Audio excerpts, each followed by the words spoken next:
Have a wonderful Christmas.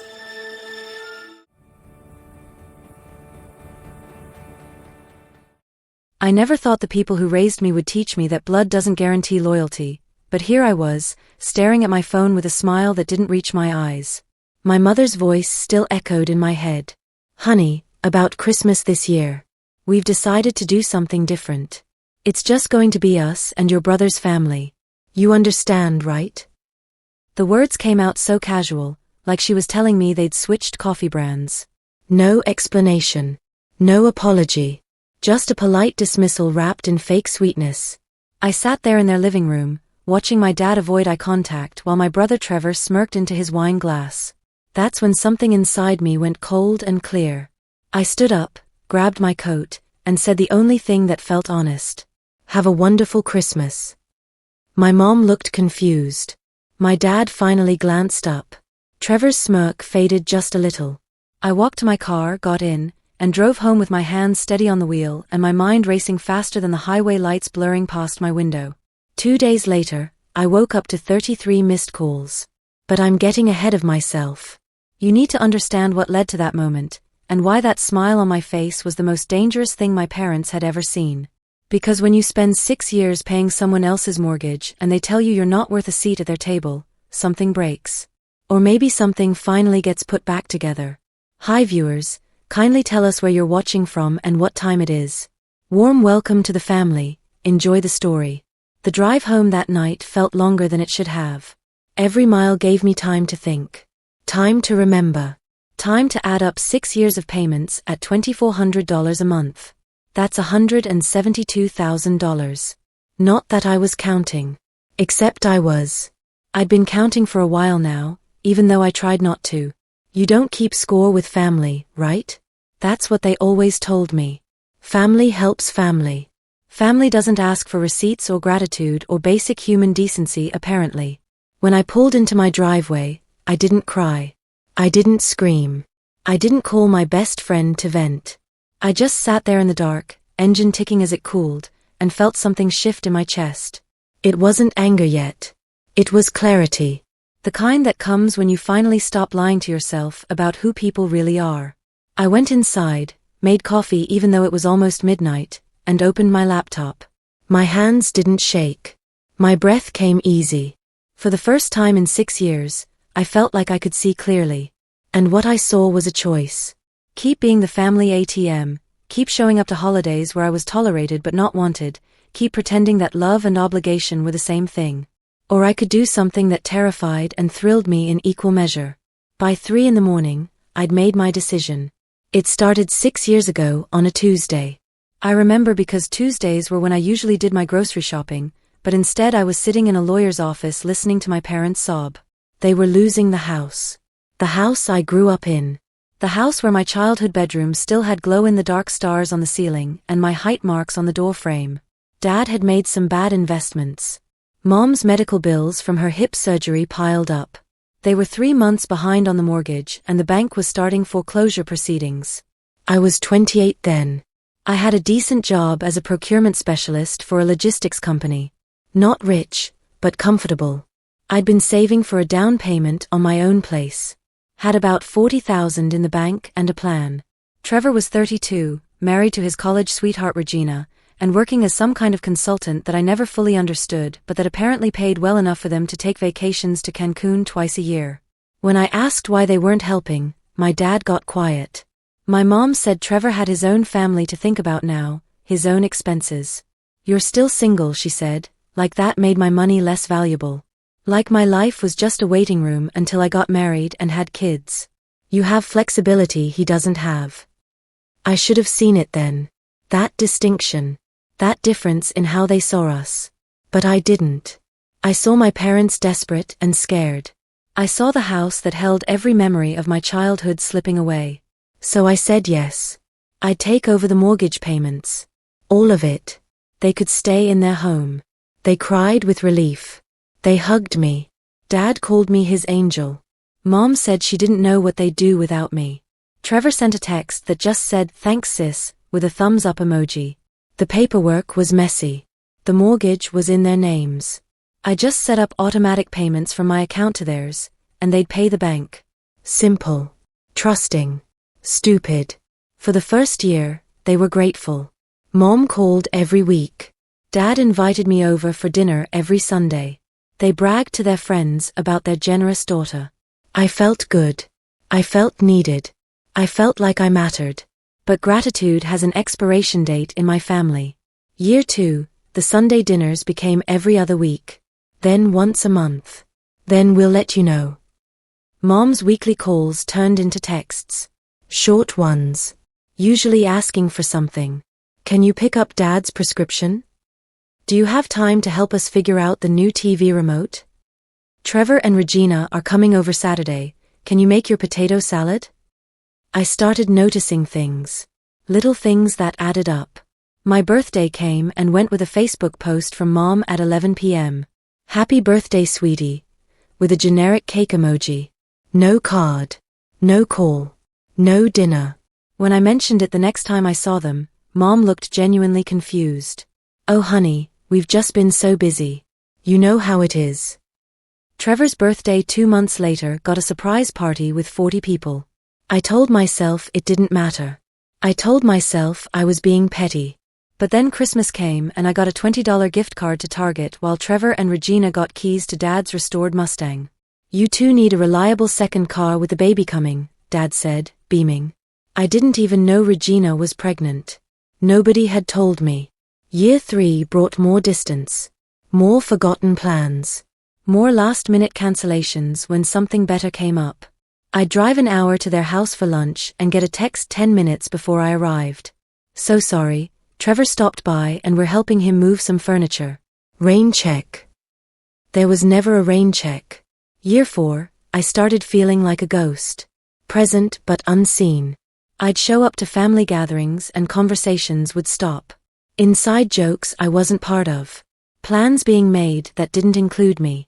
Oh, we didn't think you'd be interested, became the standard excuse. But they never asked if I was interested. They just decided. I kept paying the mortgage. Every month. $2,400 like clockwork. Year 5, I met someone. His name was Felix. He was kind and funny and he noticed me in ways my family never did. We dated for 8 months. I was happy. I thought about bringing him to meet my parents, but something held me back. Maybe I knew. Maybe part of me understood that introducing him to them would just show him how little I mattered to the people who were supposed to love me most. Felix and I broke up for reasons that had nothing to do with my family, but I was sad. I needed support. I called my mom crying. She listened for maybe 3 minutes before saying, "Honey, I have to go. Trevor's here and we're planning Regina's baby shower. I'll call you back." She didn't call back. Then came Thanksgiving this year, and I saw something that made my blood run cold.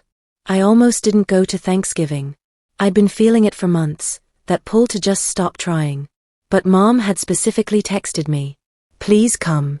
It's important to have family together. So I went. I brought wine and a homemade apple pie. I showed up on time.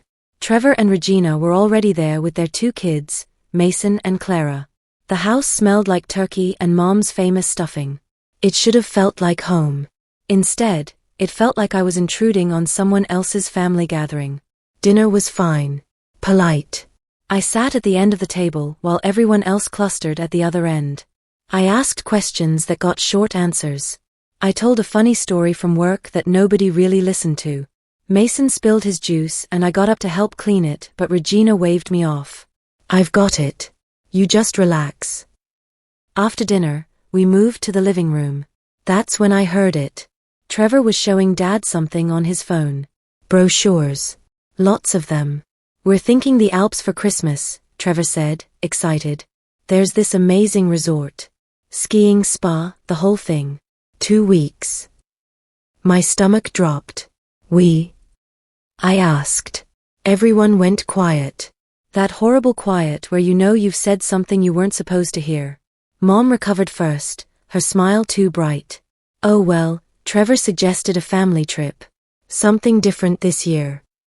A family trip, I repeated. The words tasted like copper in my mouth. It's expensive, Dad jumped in, but we've been saving up. And with the mortgage situation being stable, We figured we could splurge. Stable. The mortgage situation was stable because I'd been paying it for 6 years. And they'd been saving. Saving money they would have spent on housing. Saving money while I drained my accounts month after month. That sounds amazing, I said, my voice flat. When do you leave? December 20th, Regina said, scrolling through her phone. We'll be gone through New Year's. The kids are so excited. I did the math in my head. December 20th through New Year's. That included Christmas. So what about Christmas here? The silence came back, heavier this time. Mom and Dad exchanged a look. Trevor suddenly found his wine glass fascinating. Well, Mom started, and I knew. I knew before she said it. We just need a break from obligations this year. You understand, right? Then came Thanksgiving this year, and I saw something that made my blood run cold. Obligations. That's what I was. An obligation. Not their daughter. Not family. An obligation they needed a break from. I sat there on their couch, the couch I'd helped them keep, in the house I'd helped them save, and felt something inside me go perfectly, terrifyingly calm. Dad was nodding along with whatever Mom was saying. Trevor was watching me with this look, like he was waiting to see if I'd make a scene. Regina was checking her phone. The kids were playing in the corner, oblivious. You understand, right? Mom said again, reaching over to pat my hand. Her touch felt like a stranger's.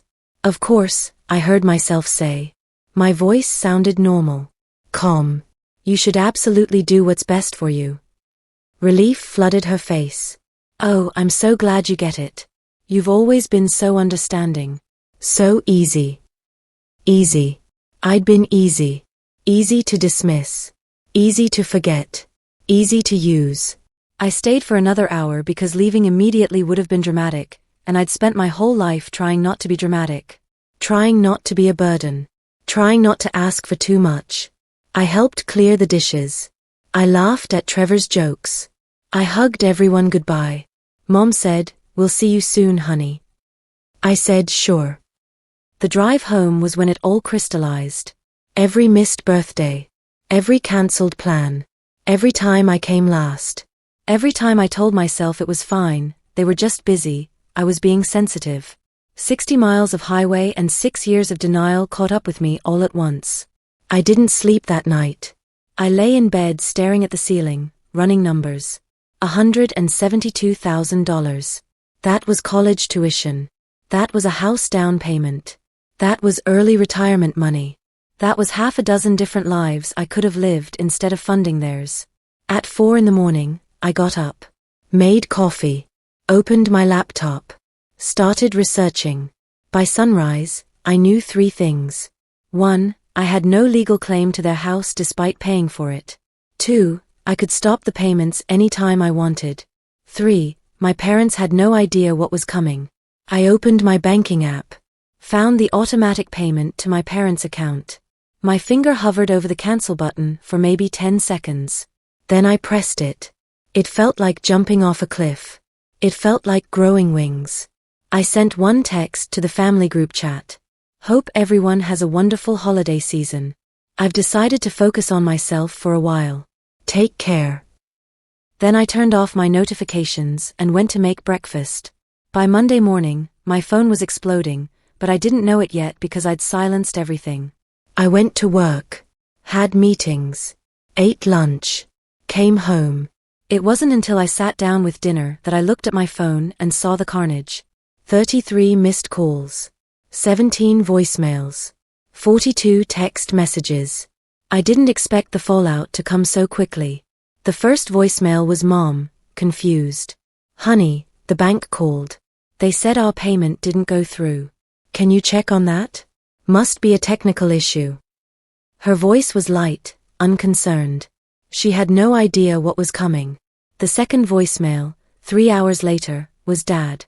"Hey kiddo, we need you to call us back. There's some confusion with the mortgage. Just give us a ring when you get this." Still calm. Still assuming I'd fix it like I always did. Voicemail number 7 was different. Mom's voice had an edge now. "We really need to talk to you. This isn't funny. Call us back immediately." I sat on my couch with a glass of wine, listening to them spiral. Each message got more desperate, more angry, more real. By voicemail 15, they'd figured it out. How could you do this to us? Mom's voice cracked. After everything we've done for you. We're your parents. You can't just abandon us. The texts were worse. Trevor sent a long paragraph about family loyalty and how I was being selfish and immature. Regina chimed in with passive-aggressive concern. Just worried about you. This isn't like you. Are you having some kind of breakdown? Aunt Pauline, who I hadn't heard from in 2 years, suddenly had opinions about respect and honoring your parents. I didn't respond to any of it. I just watched my phone light up over and over like fireworks. Each notification was proof that I only mattered when they needed something. When I was useful. When I was paying. Wednesday morning, I got a call from an unknown number.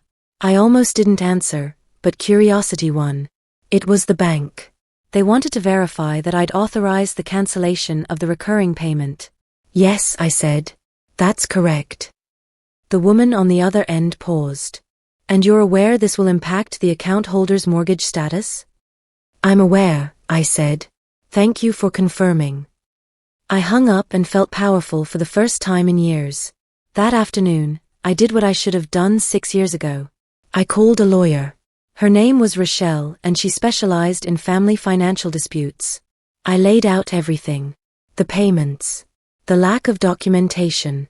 My name nowhere on the deed or mortgage. She listened without interrupting, and when I finished, she was quiet for a moment. You have no legal obligation to continue these payments, she finally said. And unfortunately, you have no legal claim to the property either. Essentially, you've been making gifts. Very generous gifts that you're free to stop at any time. Gifts. $172,000 in gifts to people who couldn't even give me a seat at their Christmas table. If you want, Rochelle continued, we could draft a formal agreement. If you decide to resume payments, we can ensure you have legal protection, documentation, terms. But that's only if you want to continue this arrangement. I thanked her and said I'd think about it. But I already knew. I was done being easy. Thursday brought the really desperate messages. Dad left a voicemail that was just him crying. Mom sent a text that said their trip deposit was non-refundable. $5,000 down the drain. Trevor called me names I won't repeat. The family group chat I'd silenced was apparently on fire with people taking sides, most of them against me. I didn't care. For the first time in 6 years, I felt free. Friday evening, someone knocked on my door. I looked through the peephole and saw my mother standing on my porch. She looked smaller than I remembered. Older. Her eyes were red and puffy. She was alone. Part of me wanted to pretend I wasn't home. But I'd never been good at hiding. I opened the door. Hi, Mom. Can I come in? Her voice was hoarse, like she'd been crying for days. Maybe she had. I stepped aside and let her in. She sat on my couch, the same spot where I'd listened to all those voicemails. I stayed standing. Your father wanted to come, she started, but he's too proud. He's humiliated. The bank called him. Our neighbors know. Everyone knows. I said nothing. Let her fill the silence. I don't understand why you're doing this. Her eyes searched my face like she was looking for the daughter she thought she knew. The easy one. The one who never caused problems. We're your family. Family doesn't abandon each other like this. The laugh that came out of me was sharp and bitter. Family doesn't abandon each other? Mom, you told me not to come for Christmas. You're taking a 2-week vacation to the Alps with everyone except me. You forgot my birthday. You hung up on me when I was crying about Felix. When exactly did you decide I stopped being family? She flinched. That's not fair. We've been going through a lot. Your father's health hasn't been great. Trevor's been stressed with work. We just needed this trip. It's not about you. It's never about me. That's the problem. I felt tears threatening but pushed them back. I'd cried enough. I paid your mortgage for 6 years. $172,000, Mom. I gave up my own plans, my own future, to save your house. And what did I get? Last-minute cancellations. Forgotten birthdays. A family that treats me like an obligation. We're grateful, she said quickly. You know we're grateful. Grateful people don't use the word obligation when they disinvite someone from Christmas. She looked down at her hands. They were shaking. Good. Let her feel something. Let her understand that actions have consequences. What do you want? She asked quietly. Do you want us to cancel the trip? Do you want an apology? Do you want money?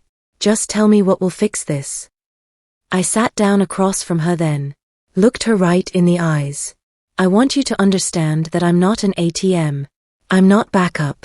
I'm not less important than Trevor just because I don't have kids. I'm your daughter, and I deserve to be treated like it. She was crying now. Real tears, not manipulative ones. I'm sorry. We're sorry. We didn't realize. We took you for granted. Please, just tell us what you need. That's when I made them an offer they'd never forget. Here's what's going to happen, I said, my voice steady and clear. You're going to go home. You and Dad and Trevor are going to sit down together. And you're going to talk about the last 6 years. Really talk. About how you treated me. About the favoritism. About the forgotten birthdays and the cancelled plans and the Alps vacation I wasn't invited to. Mom nodded, wiping her eyes with a tissue from her purse. Then you're going to write me a letter. A real one. Not a text. Not an email. A letter that acknowledges everything. The money I paid. The times you hurt me. The ways you made me feel invisible. I want it from all three of you. Dad, you, and Trevor. Okay, she whispered. We can do that. I'm not finished. I leaned forward. After that, if you actually mean any of it, we're going to family therapy. All of us. For at least 6 months. Because this isn't just about money. This is about 6 years of being treated like I don't matter. She opened her mouth to protest, but I held up my hand. And if we do that, if we actually work on this relationship like it's something worth saving, then maybe we can talk about me helping again. But it won't be like before. There will be a contract. Legal documentation. My name on something. And it won't be $2,400 a month. It'll be what I can afford after I start living my own life. Mom was nodding frantically now. Yes. Absolutely. Whatever you need. We'll do it. But here's the thing, Mom. I stood up. You have to actually want to change. Not just want my money back. Not just want to save face with the neighbors. You have to actually care about having a relationship with me. Because if this is just about the mortgage, I'm done. Forever. She stood too, reaching for my hands. It's not about the money. I swear. I love you. I know I haven't shown it, but I do. We all do. I pulled my hands back gently. Then prove it. Actions, not words. 6 months of actually trying. If you can do that, we'll see where we are. Her face was a mess of hope and fear. 6 months. We can do that. I promise. Don't promise me anything yet. Just go home. Talk to Dad and Trevor. Send me those letters. Then we'll take it one step at a time. She hugged me before she left. I didn't hug back, but I didn't push her away either. I watched her walk to her car, saw her sit there for a minute before driving away. I closed the door and leaned against it. I didn't know if they'd do it. I didn't know if therapy would help or if they'd even send the letters. But I'd said what I needed to say. I'd drawn my boundaries. I'd stopped being easy. Their faces told me everything I needed to know about where this was heading. 3 weeks passed. I threw myself into work, spent time with friends I'd neglected, started looking at apartments I could actually afford now that I wasn't bleeding money every month. I felt lighter, freer, like I'd been holding my breath for 6 years and finally let it out. The letter from Dad came first. 2 pages, handwritten. His penmanship was shaky, but the words were clear. He admitted he'd taken the easy road, let Mom make decisions about family stuff without questioning them. He said he was ashamed of forgetting my birthday, of not standing up for me, of letting Trevor be the golden child. He said he missed me. Not my money. Me. Mom's letter came next. 4 pages. She went through specific moments, things I didn't even realize she remembered. The time she hung up on me about Felix. The Thanksgiving where Trevor got the Mustang. The way she'd minimized my life because I wasn't married. She said she'd been so focused on Trevor's family, on being a grandmother, that she forgot she had 2 children. She said she was sorry. Over and over, she said she was sorry. Trevor's letter took 2 more weeks. 1 page. But it was honest. He admitted he'd been spoiled. That he'd taken advantage of Mom and Dad's favoritism. That he'd known I was paying the mortgage and never once said thank you or offered to help. He said he'd been a terrible brother and he wanted to do better. I read all 3 letters twice. Then I called Mom. I got your letters, I said. And her voice was small, hopeful. Find a therapist. Someone who specializes in family dynamics. Set up the first appointment. Text me the details. She actually sobbed with relief. Thank you. Thank you so much. Don't thank me yet. This is going to be hard. Therapy isn't fun. We're going to have to talk about things nobody wants to talk about. I know. We're ready. We really want to try. The first therapy session was awkward as hell. We sat in a circle in Dr. Yolanda's office, nobody making eye contact. But Dr. Yolanda was good. She asked hard questions. She didn't let anyone off the hook. She made Trevor acknowledge his privilege. She made Mom confront her favoritism. She made Dad admit his passivity enabled everything. And she made me own my part too. How I'd never set boundaries. How I'd said yes when I wanted to say no. How I'd let resentment build instead of speaking up. By session 4, we were actually talking. Really talking. Trevor apologized in person this time, not just in a letter. Dad started calling me every Sunday, just to chat. Mom asked about my life without asking for favors. By session 12, something had shifted. We weren't fixed. But we were trying. That's when I told them my decision. We were in Dr. Yolanda's office for what she called our check-in session. 6 months had passed. 6 months of weekly therapy, of uncomfortable conversations, of slowly rebuilding something that might eventually look like a real family. I've been thinking about the mortgage, I said. Everyone tensed. I'm not going to resume the full payments. Mom's face fell. Dad looked down. Trevor stayed quiet. But, I continued, I'm willing to help. $300 a month. That's what I can afford while still living my own life. And we're doing it with a contract. Rochelle, my lawyer, is drafting something. It'll have terms. Time limits. Everything in writing. 300. Dad said slowly. That's generous. Thank you. It's not generosity. It's what I can give without sacrificing myself. You'll need to figure out the rest. Refinance. Downsize. Whatever you need to do. But that's not my problem to solve anymore. Mom was crying again, but different tears this time. We understand. We're already looking into refinancing. Trevor's been helping with some of the payments. We'll figure it out. I looked at Trevor. He nodded. Yeah. I should have been helping all along. Better late than never, right? Right, I said. Dr. Yolanda smiled. This is real progress. How does everyone feel about where you are now? Better, Dad said. Not perfect. But better. I feel like I have my daughter back, Mom added. The real one. Not the one who just said yes to everything. I feel like I have a sister, Trevor said. Not just someone I took for granted. Dr. Yolanda looked at me. And you? I thought about it. 6 months ago, I was invisible. I was an ATM. I was the easy daughter who never caused problems. Now I was someone who said no. Someone who set boundaries. Someone who demanded respect. I feel like myself, I said. Finally. We're not perfect. We still have sessions scheduled. There are still hard conversations ahead. They ended up canceling the Alps trip, and we did Christmas together.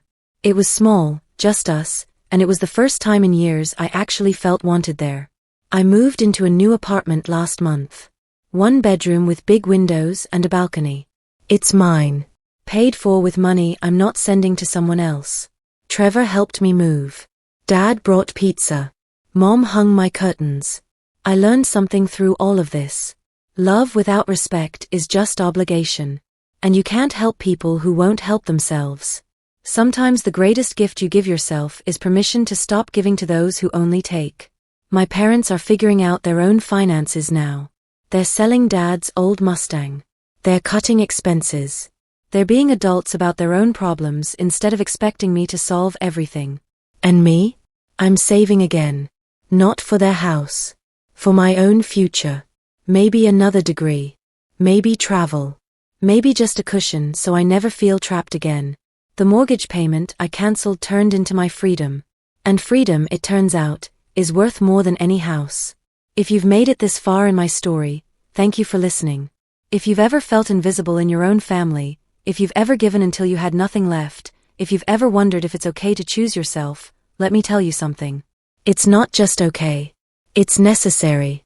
Subscribe to hear more stories like mine, turn on notifications so you don't miss what's coming next, and please, share your own story in the comments. Your words might be exactly what someone else needs to hear. Sometimes the bravest thing you can do is stop being convenient and start being honest. That's where real family begins.